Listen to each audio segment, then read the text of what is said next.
the opportunity to speak with you this evening. I just want to say that I've raised 3 children in this community, and all 3 attended Albemarle County schools and graduated from Western. So I've kind of seen it all, familiar with a lot of the issues that you confront as parents.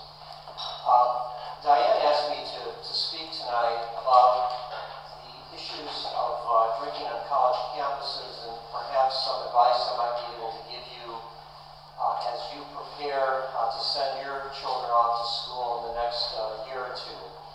So I'm going to focus my comments on that tonight. First of all, the troubling news, if you look at surveys of drinking on college campuses since 1993, there's been virtually no change in the level of drinking and binge drinking on college campuses, despite the multi-millions of dollars poured into education. It's very discouraging that binge drinking rates remain the same, basically flat. You might be interested to know that among the students who are arriving at the University of Virginia, that in the month preceding their moving into the dormitories, a third of them have been binge drinking in the previous month, a third. When they get to college, it goes up to 44%. So they actually, most of the drinking behaviors start in high school and just get a little worse in college. Because of that, we focus on trying to promote safer decision-making and responsible decision-making when it comes to alcohol. I had an epiphany several years ago when I helped my son, who was at UVA, move into an apartment in his second year. 2 of his roommates were 21, and in the refrigerator was beer and wine, and he's 19 years old, and I'm thinking, how on earth are we ever going to keep our students away from alcohol? So the stark reality is that your students will be exposed to alcohol virtually instantaneously when they arrive on campus. And it isn't in the dormitories. They go to people's apartments, fraternities, sororities, older siblings give it to them, friends, and the like. So they're going to get exposed to alcohol, and so primarily we want to empower them with information to help them make safer decisions, more responsible decisions, if and when they choose to drink.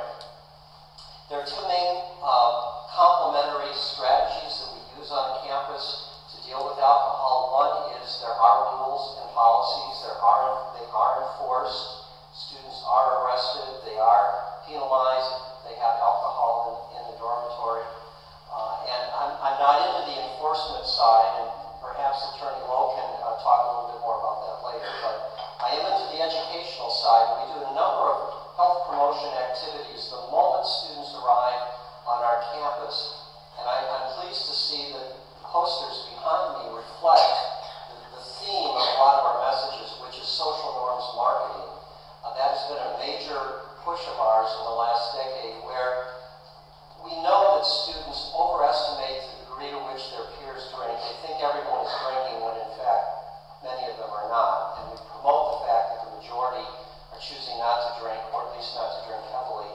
They also underestimate the degree to which students practice protective behaviors, such as keeping a drunk friend from driving. And so we use marketing information to say that students really need to be taking care of their friends and not permitting them to drive. And these misperceptions are very common. They're universal across the country. The news media keeps these perceptions alive. The music, movie industry keep these perceptions alive. If you've ever seen Animal House, these are the kinds of things people think about college drinking. But anyway, we try to reverse those misperceptions through our media campaigns. We work very hard to do that.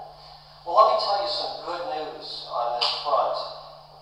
Over the last decade, in the midst of doing all of these educational campaigns, we've been doing student surveys, following emergency room records, following police records, and we know, for example, in the last decade, that binge drinking at the University of Virginia has dropped by 22%, from 55% in 2000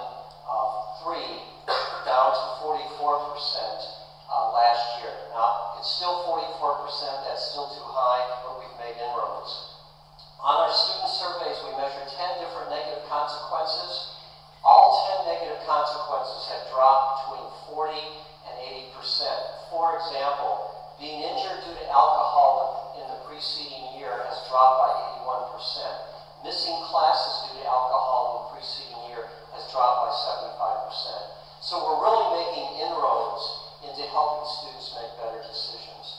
We also got very concerned when we realized students were hesitant to seek care for themselves or their friends by going to the emergency room. They thought they got in trouble with the police, the university, or their parents if they went to the emergency room. None of that is true. No one is ever called, except parents are called if a student's life is in imminent danger. So we've encouraged students to seek care, and we've had a doubling of our emergency room visits in the last 10 years. Not because there have been more injuries and problems. In fact, the serious problems have dropped off. Head injuries, alcohol poisoning have dropped, but minor problems have gone up. So students are feeling empowered to seek appropriate care, and we're very, very encouraged about that. In the last 10 years, 23,000 more UVA students tell us on surveys, 23,000 have experienced no alcohol-related consequences at all in a given year. And I say this is like an outbreak of health. We've really made excellent strides. But we're not declaring victory. We need to continue to work on it. But we think we're a nice model about how you can help young people make better decisions about their use of alcohol and seeking appropriate care.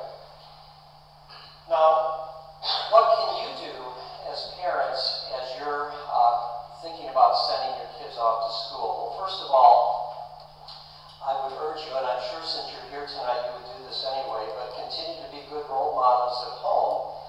Live your family values.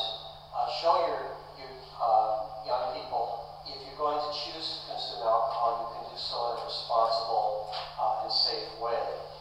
As your students get into their senior year, I think it's important for you to have conversations with your students about reinforcing your family values related to alcohol and sexuality.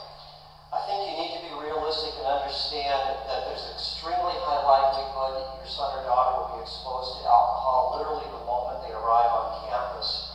And so I would talk to them about the choices they're going to make, and that if they choose to drink, you can certainly emphasize you would like them not to drink until they're 21, but if they choose to drink, there's things they can do to minimize their risk. They can learn how to count drinks. They can learn how to calculate their own blood alcohol concentration to keep at a lower safe level. They can alternate alcohol and non-alcoholic drinks. They can eat before they go out. They can eat while they're drinking. Don't drink distilled spirits from a solo cup. The most common reason a young person goes to the emergency room is they're drinking vodka out of a solo cup, and it's 12 to 16 ounces, and they just overindulge. Watching out for friends and getting their friends help. Don't leave a drunk friend alone. Don't let a drunk friend walk home alone. And for God's sakes, don't let your friends get into a car and drive and seek appropriate medical care. Now, with high school drinking, we have this conundrum that these are all underage people, under the age of 18. They're not adults. And so this concept of helping them decide how they can drink more safely and more responsibly becomes very, very controversial, okay? And I don't have an answer for that. But motor vehicle accidents are the #1 killer of these kids who